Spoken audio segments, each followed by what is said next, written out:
Hugot karon ang gipatumang seguridad sa public terminal sa General Santos City human ang mibuto nga bomba sa usa ka bus sa Isulan Sultan Kudarat. Live karon sa Eusebio Bulaong Public Terminal sa General Santos City si Kapusong Abby Caballero. Good morning, Abby.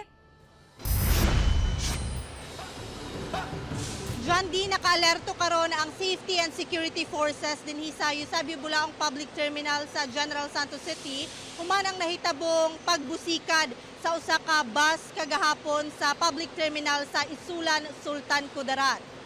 Gawas sa kapulisan nga naka-standby dinhi sa entrance sa Eusebio Bulaong Public Terminal sa nga usa-usang gina-check ang bagahe sa mga pasahero, gina-double check na sab sa mga konduktor sa bus ang mga bagahe.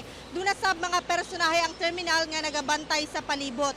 Gipaniguro sab sa tagdumala dinhi sa terminal nga functional ang mga CCTV camera. Sa karon John D, atong makauban ang tagdumala sa Eusebio Bulaong Public Terminal nga si Sir Amon Ledesma. Sir, maayong buntag, kamusta ba ang atong ginapatumang seguridad dinhi sa terminal? Yes, good morning.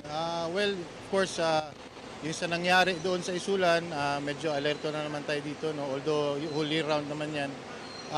Ongoing pa rin ang security natin, may mga bus marshals tayo, at saka continuous pa rin ang checking sa entrance ng ating terminal.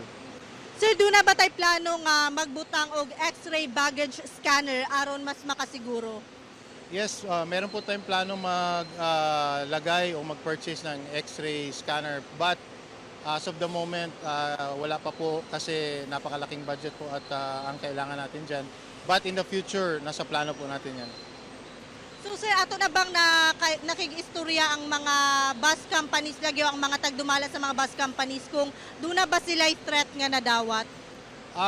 Well, we will have a meeting in the coming days, no, including all the porters at ating mga vendors din. Imi-meet natin yan regarding sa ganyan na matter.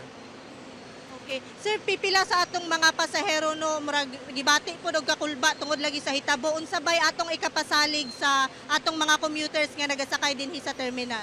Yes, according sa ating mga info na nakuha, medyo konti lang ang pasahero today. But we are assuring your safety, no, kompleto naman ang security forces natin dito sa Bulaong Terminal.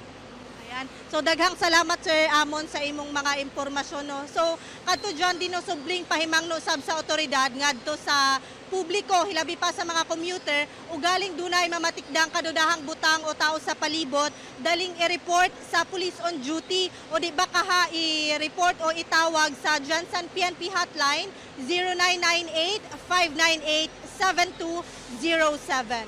John D. Right, mag-igmat gyud ta kanunay mga kapuso. Daghang salamat, Abby Caballero.